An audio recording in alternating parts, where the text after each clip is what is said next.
Maghapon siyang nakaupo sa harap ng isang simbahan, tahimik na nagmamasid sa mga taong dumadaan. Suot niya ang kanyang simpleng kasuotan, isang manipis at kupas na t-shirt, at pantalon na tila napunit sa paglipas ng panahon. Ang kanyang katawan ay balot ng itim na body paint, na sinadyang pairan upang magmukhang marumi at aba. Siya si Ethan Carter, apo ng kilalang negosyanteng si William Carter, at panganay na anak ng tagapagmana ng pamilya, si Matthew Carter. Sa kabila ng kanyang posisyon bilang susunod na chairman ng kanilang kumpanya, pinili niyang ipagpaliban ang tungkulin upang maghanap ng isang babaeng tunay na magmamahal sa kanya, hindi dahil sa kanyang kayamanan o impluwensya.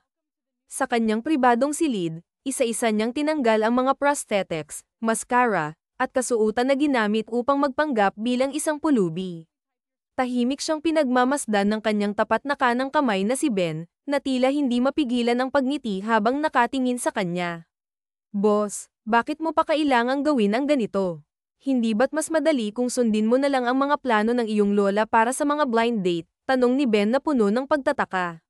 Ngunit ngumiti lamang si Ethan at mahinahong sumagot, gusto kong makilala ang isang babaeng magmamahal sa akin, hindi sa aking pangalan o kayamanan. Gusto kong makita kung sino ang makakakita ng halaga ko kahit sa ganitong anyo. Pero, boss, sagot ni Ben, ang mga babaeng pinipili ng iyong lola ay mula sa mga kilalang pamilya. Siguradong karapat-dapat sila sa'yo. Umiling si Ethan at tumugon, hindi lahat ng may pangalan ay may purong intensyon. Ayoko nang makatagpo ng mga babaeng gagamitin lang ako para sa kanilang pansariling interes. Gusto ko ng tunay na pagmamahal, Ben. Matapos linisin ang sarili, tumungo si Ethan sa banyo upang maghanda para sa isang engranding party sa isang 5-star hotel. Habang naglalakad siya sa lobby, agad niyang napansin ng isang babaeng elegante ang kasuotan ngunit tila may masamang ugali. Pinapagalitan nito ang isa sa mga staff ng hotel, na sa kanyang tingin ay walang kasalanan. Sa pagnanais na mas makilala ang sitwasyon, paimpol siyang lumapit sa receptionist desk at kumuha ng isang pamphlet, kunwari nagbabasa habang pinakikinggan ang pag-uusap. Habang pinagmamasdan niya ang tagpo, naisip niyang tunay ngang hindi lahat ng maganda sa panlabas ay maganda rin sa loob. Sa kabila ng kanyang posisyon sa lipunan, nanatili siyang mapagpakumbaba, umaasang makakahanap ng isang babaeng may mabuting puso na handang mahalin siya sa kabila ng lahat. Ano ngayon ang gagawin mo? Kaya mo bang bayaran ang gown ko? Mas mahal pa ito sa buhay mo, galit na sigaw ng babae, puno ng pagmamataas. Ngunit laking gulat niya nang biglang sumagot ang babaeng kanina lamang ay nakayuko, walang imik, at hinahayaan siyang murahin. Ngayon, nakataas na ang kilay nito, at may lakas ng loob na tumingin ng diretso sa kanyang mga mata. Anong sinabi mo, madam? Iyang gown mo, mas mahal pa sa buhay ko, matapang na tanong ng babae. Pasensya na, pero hindi na ako papayag. Manager ako ng hotel na ito. Pero kahit ano pa ang posisyon ko rito, wala kang karapatang tumbasan ng material na bagay ang buhay ko o ang buhay ng kahit sino. I'd manda mo ako kung gusto mo. Ay patanggal mo ako sa trabaho. Pero kahit saan tayo makarating, walang korte ang tatanggap ng katwiran mong iyan, madiing sagot ng babae, puno ng dignidad. Dagdag pa niya, natapunan lang ng alak ang damit mo. Pero anong ginawa mo sa tauhan namin? Ipinahiya mo siya sa harap ng lahat. Hindi pa ba sapat yun? Ngayon, pati ako, gusto mo pang ipahiya. Okay na nga sana para makabawi kami sa'yo, pero ang sabihin mong mas mahal pa ang damit mo sa buhay ko. Isang malaking kalokohan iyan. Hindi nakapagsalita ang babaeng mayaman. Hindi niya inakala na may lakas ng loob ang isang empleyada ng hotel na sagutin siya ng ganoon. Akala niya, gagawin ng lahat ng staff ang anumang nais niya para lang ma-please siya bilang guest. Kaya nang talikuran siya ng babae, nagtitili ito sa galit. Dumating ang mga kasama nito at hinailan na siya palayo habang patuloy ang kanyang pagwawala. Samantala, ang babae, si Cassandra, ay nanatiling kalmado ngunit matatag. Hindi niya hinayaang maapakan ang kanyang dignidad o ang dignidad ng kanyang mga tauhan. Pagkaraan ng ilang oras, ang babaeng mayaman ay bumalik sa hotel, tila may iniisip. Lumapit siya sa reception desk at nagtanong, Miss, sino ba yung manager na iyon na nakipagsagutan sa akin kanina? Ah, si Ma'am Cassandra po, sagot ng receptionist na may ngiti sa labi. Napakabait po ni Ma'am. Kahit anak mayaman siya, napaka down to earth. Hindi siya nangaapak ng tao, at pantay-pantay ang tingin niya sa lahat, mahirap man o mayaman. Kaya nga po mahal na mahal siya ng mga empleyado rito. Napatango na lamang ang babaeng mayaman. Hindi niya maipaliwanag ang nararamdaman, ngunit tila may kakaibang paghanga siyang nararamdaman para kay Cassandra. Sa kanyang pag-alis, nagbilin siya na huwag ipaalam kay Cassandra na nagtanong siya tungkol dito. Pagkaraan ng ilang araw, isang lalaking nakadamit tulad ng pulubi ang naghintay sa waiting shed malapit sa hotel. Siya si Ethan Carter, isang tagapagmana ng malaking kumpanya, ngunit piniling magpanggap bilang isang ordinaryong tao upang hanapin ang babaeng magmamahal sa kanya nang walang kinalaman sa kanyang kayamanan. Habang nagtatago sa gilid, nakita niyang dumating si Cassandra, nagmamadali upang maghintay ng bus. Sa kabila ng kanyang yaman, mas pinipili nitong mag-commute kaysa bumili ng sariling sasakyan. Hinangaan niya ang pagiging simple nito. Nang bumuhos ang ulan, sinubukan ni Ethan na makuha ang atensyon ni Cassandra. Lumapit siya sa mga tao at nagsimulang manghingi ng barya. Ngunit sa halip na tulungan siya, isang babae ang sumigaw, "Ano ba? Umalis ka nga rito. Ang dumi-dumi mo, nakakadiri." Hindi sumuko si Ethan. Sa kabila ng lahat, nanatili siyang positibo. Umaasa siyang balang araw, mapapansin siya ni Cassandra, at makikita nito ang tunay niyang pagkatao, hindi bilang isang pulubi, kundi bilang isang lalaking may dalisay na layunin. Habang patuloy na binubugbog si Leon ng mga lasing na lalaki, isang sigaw ang pumukaw sa kanilang atensyon. "Hoy, tama na yan," malakas na boses ni Cassandra, puno ng tapang. Lumapit siya ng walang pag-aalinlangan, kahit na alam niyang maaaring mapahamak siya. "Ano bang ginagawa niyo? Wala kayong karapatang saktan ang taong ito," galit niyang dagdag. Isa sa mga lalaki ang tumawa ng mapanlait. "Bakit? Sino ka ba? Shota mo. Huwag kang makialam kung ayaw mong madamay." Ngunit hindi natinag si Cassandra. Shota o hindi, hindi dahilan ang pagiging pulubi niya para apihin niyo siya. "Kung may problema kayo, ako ang harapin niyo." Itinaas niya ang kanyang kamay, hinanda ang sarili kung sakaling siya naman ang saktan ng mga ito. Napangisi ang isa sa mga lalaki, tila tinatansya ang tapang ng babae. "Ang tapang mo ah, pero tingnan natin kung hanggang saan yan." Bigla niyang hinablat ang braso ni Cassandra, ngunit mabilis itong pumiglas. Sa kabila ng takot, ginamit niya ang kanyang bag upang ipangharang at ipagtanggol ang sarili. "Bitiwan mo ako," sigaw niya. Dahil sa kaguluhan, napansin ni Leon ang nangyayari. Kahit sugatan at nanghihina, pilit siyang tumayo. "Huwag niyo siyang galawin," sigaw niya, puno ng determinasyon. Sa pagkakataong iyon, tila nagkaroon ng bagong lakas si Leon. Tumayo siya at hinawakan ng isa sa mga lalaki, pilit itong inihiwalay kay Cassandra. "Kung ako lang, ayos lang. Pero huwag na huwag mong idadamay ang ibang tao," aniya, kahit nanginginig ang boses. Napansin ng mga lasing na lalaki na unti-unti nang napapansin ng ibang tao ang kanilang ginagawa. "TSK, swerte nyo ngayon," sabi ng isa, sabay tulak kay Leon. Agad silang umalis, nagmamadaling mawala sa lugar. Nang makaalis ang mga lalaki, agad na lumapit si Cassandra kay Leon. "Okay ka lang ba? Dapat hindi mo na sila hinarap. Tingnan mo yang sarili mo, puro kasugat." Ngunit ngumiti lang si Leon. "Salamat. Kung hindi dahil sa'yo, baka mas malala pa ang nangyari."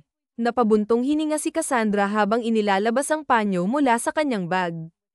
"Hay nako, kuya, ang tigas ng ulo mo. Tara, gamutin natin yang sugat mo." Habang pinupunasan ni Cassandra ang sugat ni Leon, hindi niya maiwasang mapansin ang malalim na tingin nito sa kanya. "Bakit ganyan ka makatingin?" tanong niya, bahagyang namumula ang mukha. Umiling si Leon, ngunit may maliit na ngiti sa kanyang labi. "Wala lang. Ngayon ko lang napatunayan na may mga tao pa rin palang tulad mo." Isang taong handang tumulong kahit hindi niya kilala. Bahagyang natawa si Cassandra, pilit na tinatakpan ang kaba sa kanyang dibdib. "Ewan ko sa'yo. Basta, huwag mo nang uulitin to ha. At saka, huwag kang aalis dito. Babalik ako mamaya para tiyaking maayos ka na."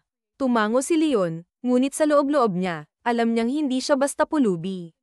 Sa kabila ng lahat, ang araw na iyon ay nagpatibay ng kanyang paniniwala, si Cassandra ang babaeng matagal na niyang hinahanap. Habang nakaupo si Leon sa maliit na sofa ng apartment ni Cassandra, hindi niya maiwasang mapansin ang simpleng kagandahan ng paligid. Walang marangyang kasangkapan, ngunit bawat sulok ng lugar ay maayos at malinis. May mga larawan ng pamilya sa dingding, na tila nagpapakita ng masayang alaala ng dalaga kasama ang kanyang ina. Pasensya ka na talaga, ha? Muling sabi ni Cassandra habang nag-aayos ng ilang gamit sa mesa. Hindi ko talaga akalaing aabot sa ganito ang araw natin. Ngumiti si Leon, pilit na itinatago ang tunay niyang pagkatao. Hindi mo kailangang mag-sorry. Sa totoo lang, ngayon ko lang ulit naranasan ang ganitong kabutihan mula sa ibang tao. Napahinto si Cassandra at tumingin sa kanya. Talaga, wala bang tumutulong sa'yo, kahit man lang pagkain o tirahan? Umiling si Leon. Minsan, oo. Pero mas madalas, tinitingnan lang kami ng mga tao na parang hindi kami tao. Parang wala kaming karapatang mabuhay. Napabuntong hininga si Cassandra. Nakakalungkot. Ang dami-daming may sobra-sobra, pero ang hirap sa kanila magbigay kahit konti lang.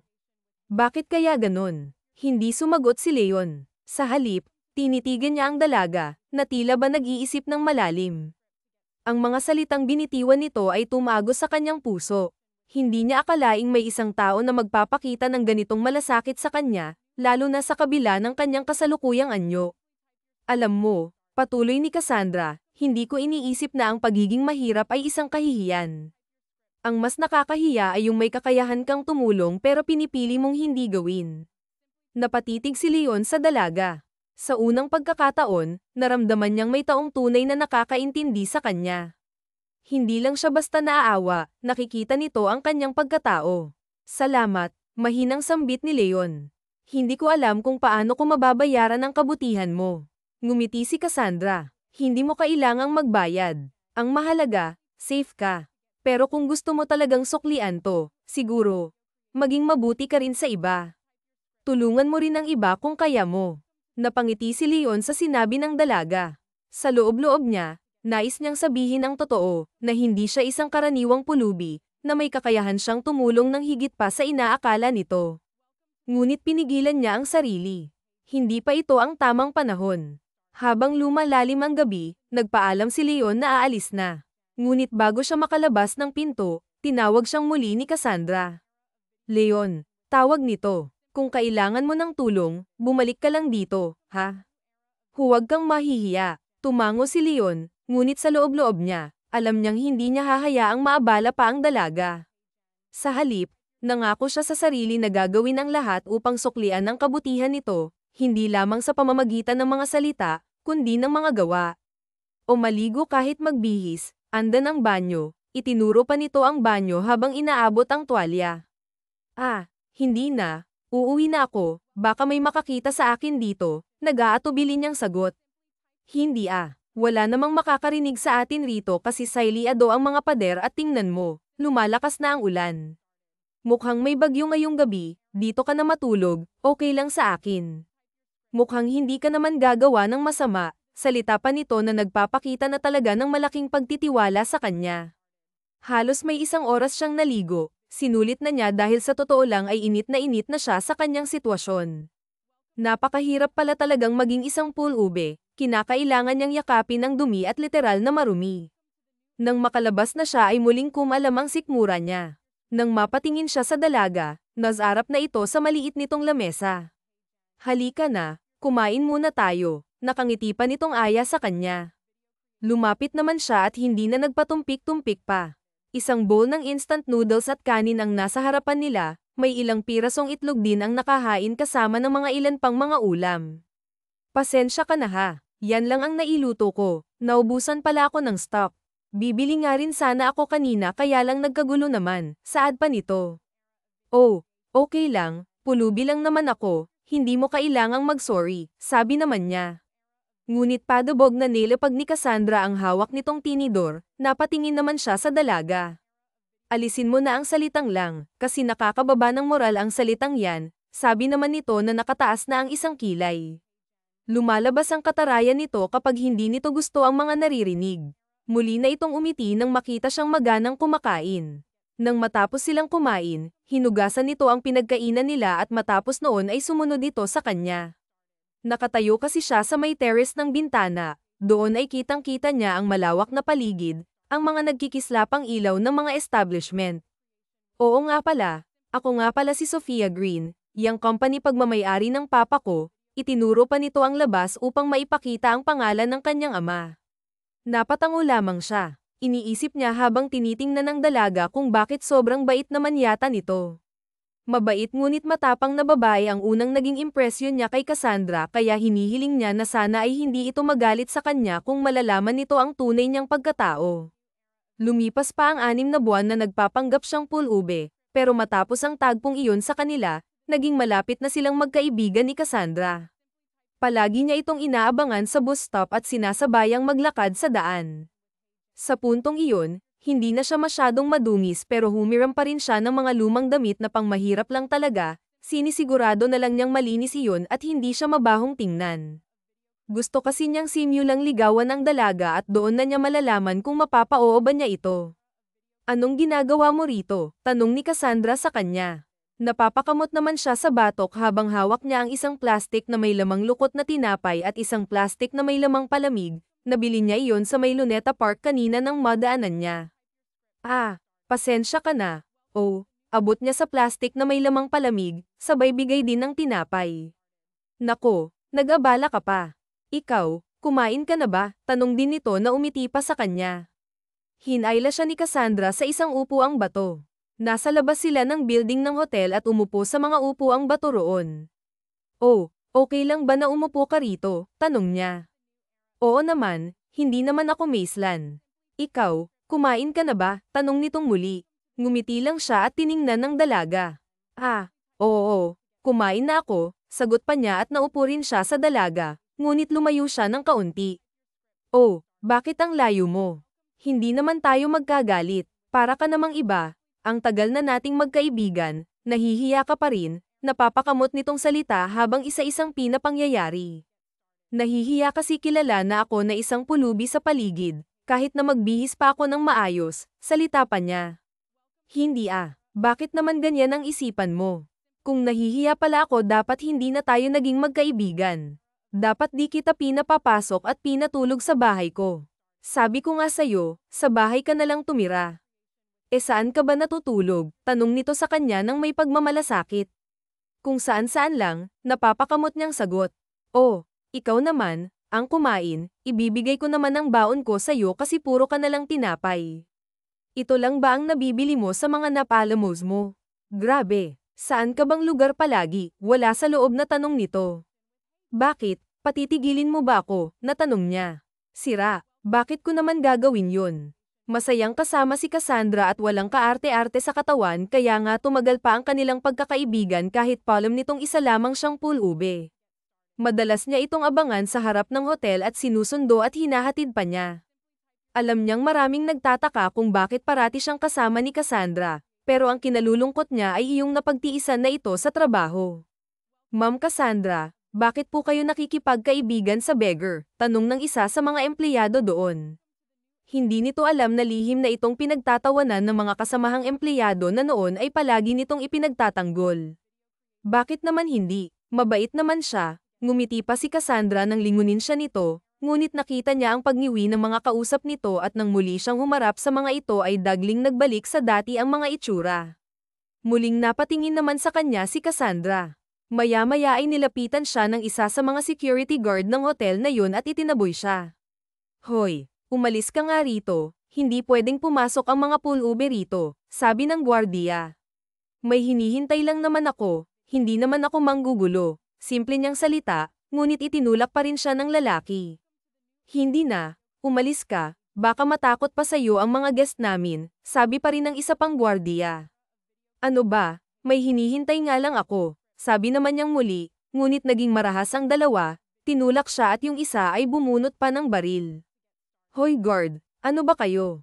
Bakit tinututukan niyo siya ng baril? Patakbong lumapit si Cassandra sa kanila. Ipinababa nito ang nabaril ng isa sa mga gwardiya.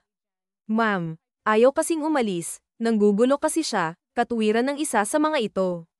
Shut up, nakita ko ang pangyayari. Masama bang mag-antay siya sa loob o kahit na dyan lang sa bakana ng pintuhan ng hotel? Hindi ko na kaya ang ganyang klaseng diskriminasyon na ginagawa nyo. May eskwelahan bang nagtuturo ng ganyan? Bakit parang ang dami na yata? Mabilis na lumapit sa kanya si Cassandra at saka siya tinulungang tumayo. Mula ngayon ayoko nang mauulit ang mga ganitong pangyayari. Walang batas ang hotel na ito o kahit saan pang hotel na ipinagbabawal ang mga ganitong tao, okay? Malinaw ba? Giit pang tanong ni Cassandra. Ma'am, paano naman ang mga guest ng hotel natin? Matatakot sila sa mga ganyang klaseng tao at makikita kami ng mga mas mataas ang katungkulan sa inyo na pinapayagan ng pulubing tulad niyan dito, mapapag-alitan kami. Mas mahalaga ba ang pulubing yan kaysa sa trabaho nyo at posisyon? Mas mahalaga sa akin ang isang tao at pagpapakatao kaysa ano pa mang posisyon. Wala namang batas na matatanggal ka kapag nagmalasakit ka sa taong mas mababa ang katayuan sa'yo.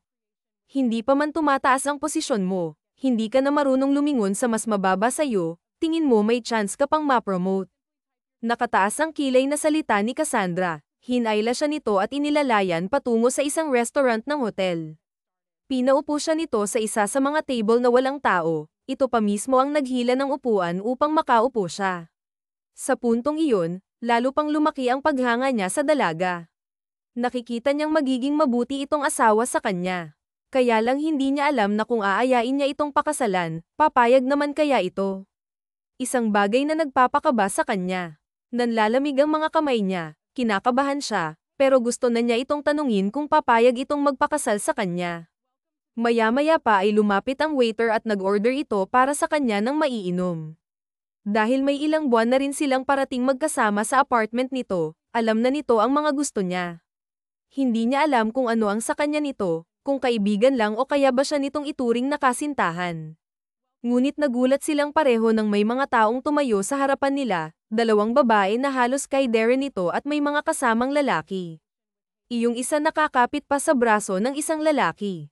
Well, nandito ka lang pala ate, sabi ng isa, tinapunan siya nito ng tingin mula ulo hanggang ang paa tapos ay muling bumaling sa dalaga na tinawag nitong ate. Oh, bakit nandito kayo? Di ba sabi ko wala akong time sa sinasabing dinner na yan, sabi ni Cassandra sa mga nakatayo sa harapan nila. Pero sa pulubing yan meron kang time na makipag-date, bulalas naman ang isa pang babae. Yung mga kasama nilang mga lalaki gusto na niyang sapakin na lang, pailalim kasi kung tumingin. Wala na kayong pakialam kasi mas matino ang kausapin itong taong ito na nasa harapan ko kaysa sa inyong makapatid ko. At yang nanay ninyo, pagsabihan nyo na huwag akong ibinebenta sa kung kani-kaninong taong kakilala niya, matapang na salita ni Cassandra. Nainis si Cassandra at tumayo na lang ito bigla. Tara na nga Leon, umalis na tayo, masama ang tanawin sa lugar na ito, sabi pa ni Cassandra. Ate, manager ka sa hotel na ito tapos ang palagi mong kasama ay isang pulube. Ang dami nang nagsusumbong kay Papa kaya nga't inihahanap ka ng mama namin ng ipapakasal sa'yo nang magkanobyo ka na at hindi nauubos ang oras mo sa isang pulube. Shut up, wala na ako sa poder ni Papa, matagal na. Nabubuhay ako sa sarili kong pawis at hindi ako umaasa ng kahit na ano sa inyo. Oh, paano na lang kung matanggal ka sa trabaho nang dahil sa pulubing yan? Mabubuhay ka ba ng pakikipagkaibigan mo sa kanya? Tanong ni Anna Parker, panganay ng papa niya sa ikalawang asawa. Oo nga naman ate Cassandra, nag-report na kay daddy ang head ng hotel at pinapawalang hindi nila gusto, nang away ka ng VIP na guest nang dahil sa pagtatanggol sa isang mababang employee. Ngayon naman, guard nang dahil sa isang pulube, naiiling na sabi pa nito. Pinukol naman siya ng mga ito ng mapanuri at mapanghusgang mga tingin. Umalis na nga kayo, yun na lang ang nasagot ni Cassandra. Ate, are you a beggar's wife? Kasi daig mo pa ang asawa sa pagtatanggol sa kanya. Yes, I'm a beggar wife. Kung yun lang ang paraan para tigilan ninyo ako sa pangretorika man para lang lumaki ang impluensya ninyo sa lipunan, mas gugustuhin ko pang magpakasal sa kanya. Invited kayo ha, sabay talikod nila sa mga ito. Mabilis silang lumakad palayo at tuluyan nang ang nilisan ang hotel. Naglalakad lang sila sa kahabaan ng highway. Hawak nito ang isang kamay niya at hindi binibitawan, napapangiti tuloy siya at pakiramdam niya na nalo siya sa loto. Nasabi na niya sa kanyang sarili na ito na ang babaeng ihaharap niya sa altar at makakasama niya sa kanyang buhay. Bigla na lang itong napahinto at napabitiw sa kanyang kamay. I'm so sorry. Alam mo, hindi ko naman sinasadyang gawin yun. Sorry talaga, ayoko sanang magalit ka sa mga sinabi ko kanina. Sorry kung ginamit kita. Sorry kung nasaktan kita, naluluhang salita ni Cassandra. Napatingin siya sa ibang direksyon.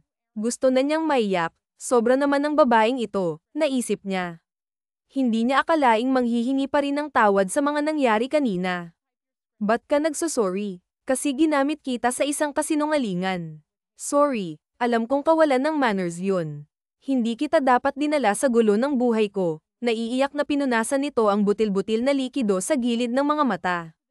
Pero kung ayaw mo akong pakasalan, okay lang naman sa akin.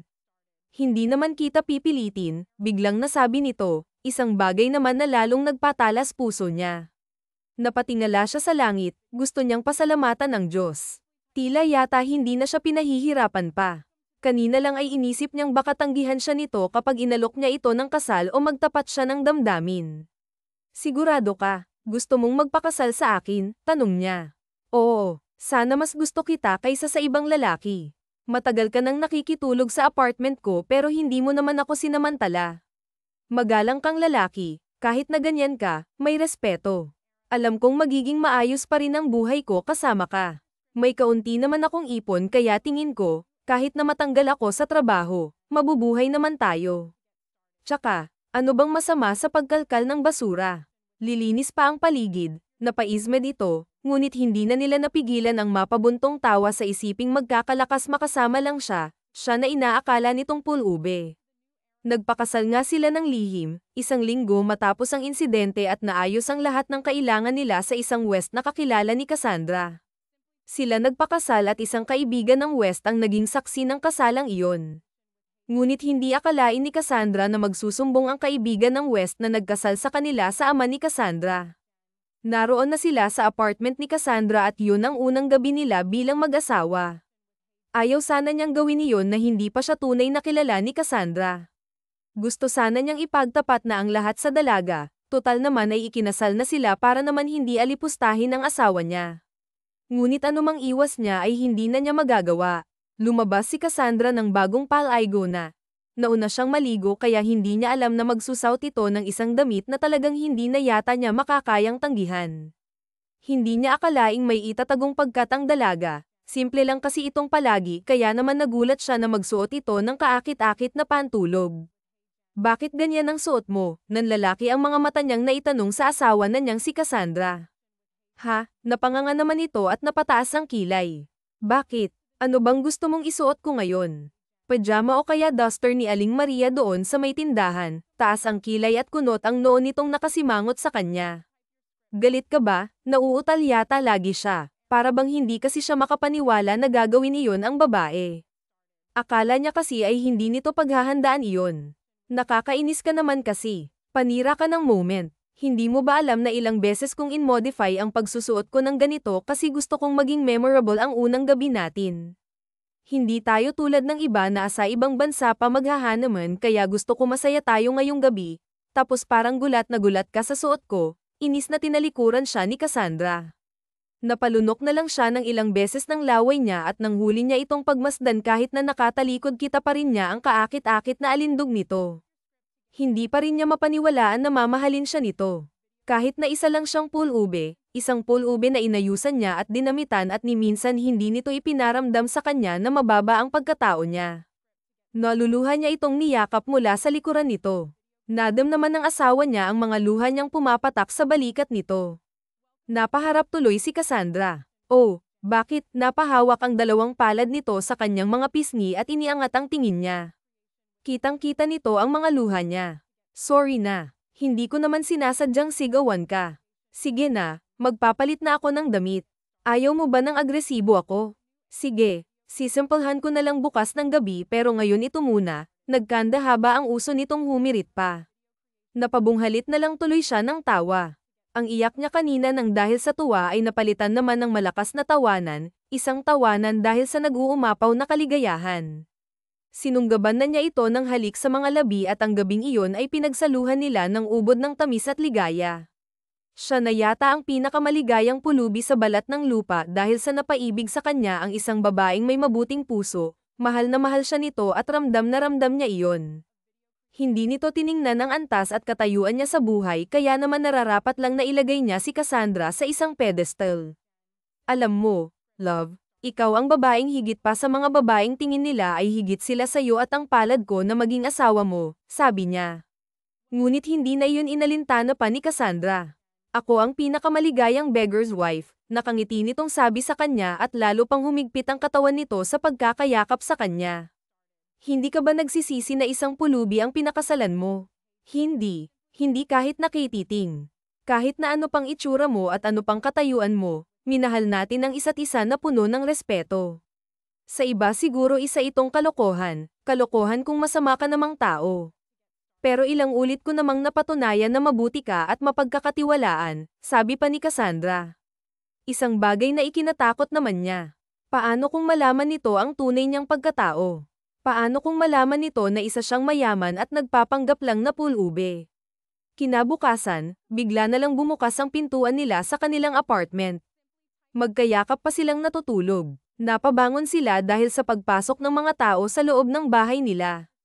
Sino kayo? Tanong ni Cassandra. Sino kayo? Tanong din niya.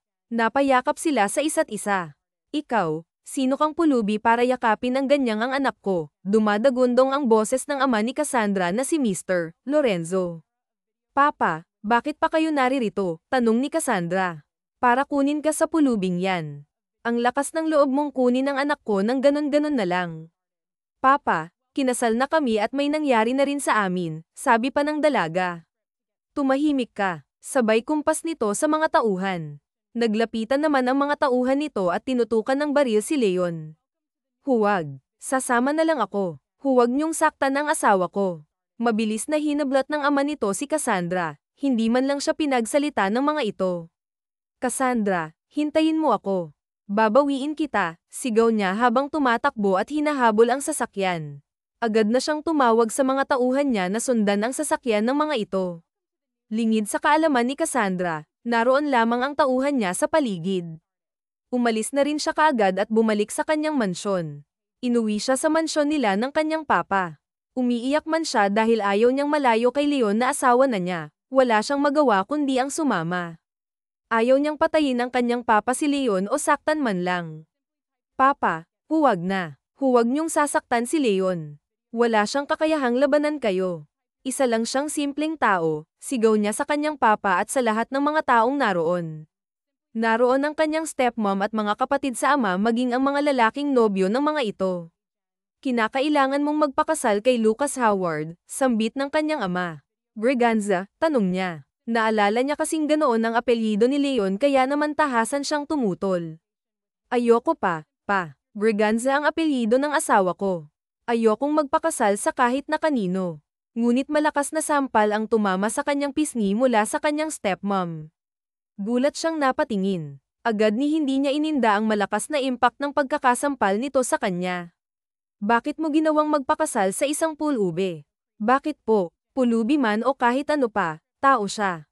Mabuting tao, hindi gaya ninyo na gusto nilang akong ipakasal sa mayaman para magkapera kayo. Kaya ba ate? Mas ginasto mo na lang na maging beggar's wife, yaksig anda naman ang isa sa mga kapatid niya. Mas matino siya kaysa dyan sa lalaking katabi mo. Palagi kong nakikita yan na iba-ibang mga date sa hotel namin, sabi naman niya sa kanyang kapatid. Papa, mama patigilin niyo nga siya. Isang beggar's wife.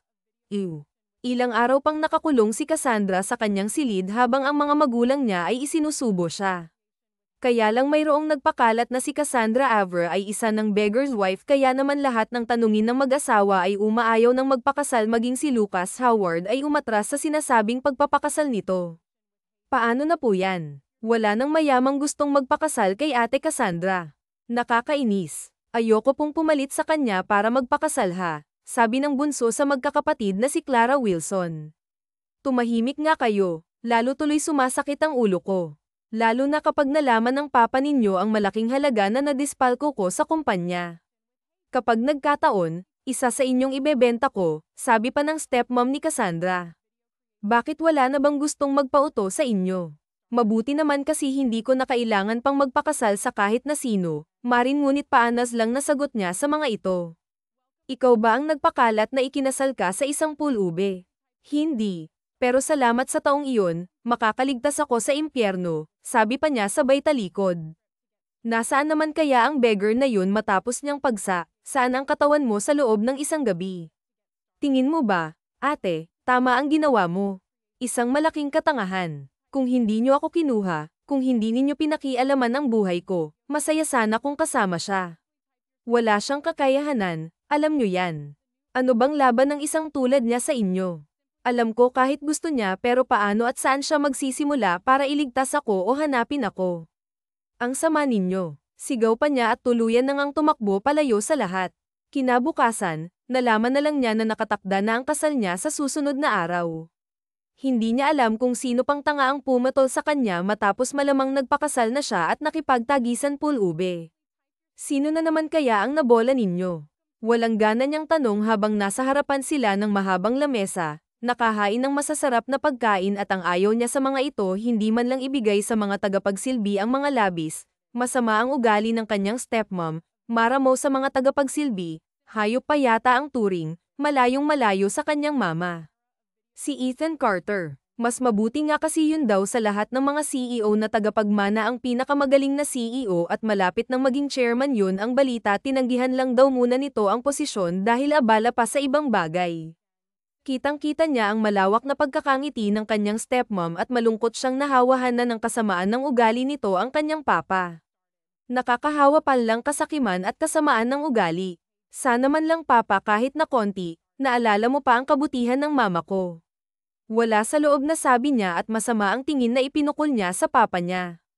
Cassandra, sumusobra ka na at kayo hindi sinong amang ipagbibili ang sariling anak sa isang mayamang hindi ninyo kilala. Galit niyang wika bagamat dumaratal ang sakit sa kanang puso. Ayaw sana niyang napagsalitaan ang kanyang ama. Tung gusto mong makasama iyong pulube. Pabagsak na binitawan ni Mr. Lorenzo ang kutsara at tinidor na hawak nito. Umalis ka na lang sa harapan ko. Sigaw ng kanyang ama. Umiiyak siyang tumayo at umalis sa hapagkainan na yun. Ayaw man niya, pero parang wala siyang matatakbuhan. Para bang walang ibang magagawa kundi ang harapin na lang niya ang kapalaran niyang magpakasal na naman sa ibang lalaki. At nakakatawa pa noon, sa isang Ethan Carter na naman siya ikakasal. Halos hindi matigil ang paglandas ng mga likido sa kanyang mga mata. Kung noong una siyang kinasal, tuwang-tuwa siya at nag-uumapaw sa saya ang puso niya, ngayon daig pa niya ang tila haharap sa isang kamatayan. Pakiramdam na niya'y bibitayin na siya. Iyon na ang araw ng kamatayan niya. Iyon na ang araw na mawawalan na siya ng buhay. Ilang oras na lang at ihahatid na siya sa simbahang pagkakasalang sa kanya. Lahat ng mga mayayamang tao at halos buong angkan ng mga Obres ay naruroon. Alam ng buong kamag-anakan nila ang ginawa niyang pagpapakasal sa isang pulube kaya naman tampulan siya ng usap-usapan. Dinig na dinig din niya ang mga bulong-bulungan ng mga tao doon pa lang sa kanilang mansyon. Nagulat siya na isang private helicopter pa ang dumating doon para lang sunduin siya. Nanlalaki ang mga mata ng lahat ng mga taong nakakita. Hindi nila alam na ganoon kagrande ang kasal na ihahandog sa kanya ng lalaking pumayag na magpakasal sa kanya. Grabe ang owaha. Hindi ba alam ng lalaking yun na may nakona na kay ate at isang beggar yun, nakataas ang kilay na sabi ng isa sa mga kapatid ni Cassandra. Narinig niya iyon kaya naman tinapunan niya ito ng masamang tingin. Matapos ang ilang oras na pagbiyahe ay sa hotel na muna siya dinala ng mga taong inutusan ng mayamang lalaki. Hindi maunawaan kung ano naman ang pumasok sa ulo ng mayamang iyon at kahit na may pangit na siyang reputasyon ay ninais pa rin siyang pakasalan nito. Hanggang sa mga oras na yun, takot at galit pa rin siya. Ayaw niyang magpakasal sa ibang lalaki dahil mahal na mahal niya si Leon, kahit pa sabihing isa itong pulube. Kaya lang, pinagbantaan siya ng kanyang ama at stepmom. Papatayin nila si Leon na asawa niya kapag hindi niya itinuloy ang pagpapakasal sa mayamang Braganza. Sa beach resort pala ang kasalang gaganapin. Iyon ang naaalala niyang pangarap nila ni Leon, ang beach wedding. Hindi niya akalaing ibang Leon pala ang magtutuloy ng pangarap na iyon. Pero ano pang saysay, wala na rin namang halaga ang lahat para sa kanya. Ang bilis ng mga pangyayari. Lahat ng bisita ay mabilis na nadala sa lugar na yun. Nagulat tiningnan mo. Pati mga kasamahan niya sa hotel ay naroon.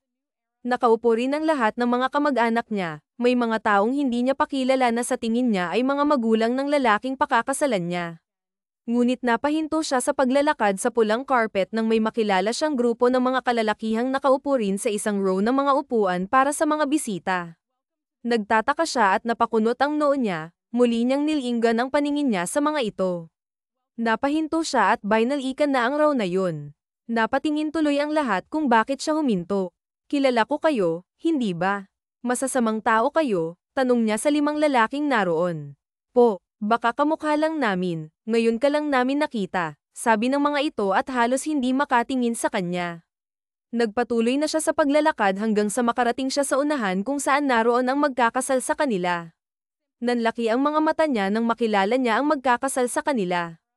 Kunot ang noon niyang tiningnan ng mabuti ang judge ngunit umiwas ito ng tingin sa kanya. Napapabaling leeg niya at bahagyang iginalaw ang ulo niya. Hindi naman siya asiwa sa gown niya dahil maganda at komportable naman siya sa ipinasuot sa kanya, at ang hawak niyang bouquet ay mga paborito niyang bulaklak tulad ng sunflower at white daisy. Nakahanda na ba ang babaeng pakakasalan ko? Tanong ng isang boses sa likuran. Grand entrance itong dumating doon, kaya lang nakasuot siya ng kasuotan niyang pangpulob. Napalingon ang lahat sa lalaking nagsalita. Nakilala pa siya ng papa ni Cassandra at tinangka nitong tumayo at salubungin si Leon, ngunit maagap ang mga bodyguards ni Leon na napigil ang malapitan ang kanilang amo. Anong ibig sabihin nito? Pulhube, balak mo bang pigilan ang anak ko sa pagpapakasal niya? Papa, huwag po, mahal ko siya, sasama ako sa kanya, sigaw naman bigla ni Cassandra at patakbo siyang yamakap kay Leon. Niyakap din naman siya nito ng mahigpit. Cassandra, my love, sabi rin ni Leon. Lumayas ka rito, sabi naman ng stepmom ni Sandra, ngunit napatayo ang isang mayamang ginang. Iyon pala ang ina ni Leon. Anong karapatan mong palayasin ang groom? Siya ang anak ko, siya ang lalaking magpapakasal kay Cassandra, sabi ng mama ni Leon. Gulat na gulat ang buong angkan ni Cassandra at halos himatayin ng stepmom niya. Maging si Cassandra ay nagulat, nanlalaki ang mga mata niyang napailing. Nagulat siya na napakagwapo na nga ni. Wala na ang maitim nitong ngipin, naiwan na lang ay marumi nitong kasuotan. Totoo ba to, Cassandra? I'm so sorry, hindi ko nasabi sa iyo ang lahat, mahinang salita ni Leon. Sandali, naitaas pa niya ang isang palad niya sa harap ng mukha ni Leon. Huwag mo akong susundan, sabi niya sabay lakad ng mabilis, hawak pa niya ang palda ng gown na suot niya. Halos patakbo siyang umalis sa malaking venue kung saan sila ikakasal. Nagkaingay ang buong lugar na yun at tanging kampo lang ni Cassandra ang walang alam sa mga pangyayari. Naiwan namang malungkot si Leon, natatakot itong baka kung saan siya mapadpad. Sundan mo siya, ibig sabihin ng huwag mo siyang sundan mo siya, sabi ng ama ni Cassandra na nahimasmasan na sa mga nangyayari kaya naman mabilis nang tumakbo si Leon para sundan siya. Nagtatakbo naman siya hanggang sa makarating siya sa dalampasigan. Ang akala niya siya si Cinderella at sa ilang sandali lang ay mawawala ang lahat. Hindi siya makapaniwala na ang pakakasalan pala niya ay isang prinsipeng nagpapanggap na palaka. Inis at galit ang magkahalong emosyon niya ng mga sandaling iyon. Napatukod ang mga kamay niya sa kanyang mga tuhod. Hinihingal man siya pero mas naunang pamatak ang mga luha sa kanyang mga mata. Cassandra, I'm so sorry, sigaw ni Leon nang maabyutan siya nito sa dalampasigan. Magpapakamatay ka na ba dahil lang sa nagsinungaling ako sa'yo? Hindi mo ba ako kayang patawarin? Bakit naman ako magpapakamatay? Para saan at para ano? Kaya nga tayo na, ituloy na natin ang kasal, lumakad pa ito palapit sa kanya. Bakit mo ako niloko? Alam mong ayokong makapag-asawa ng mayaman dahil ayokong matulad sa mama ko.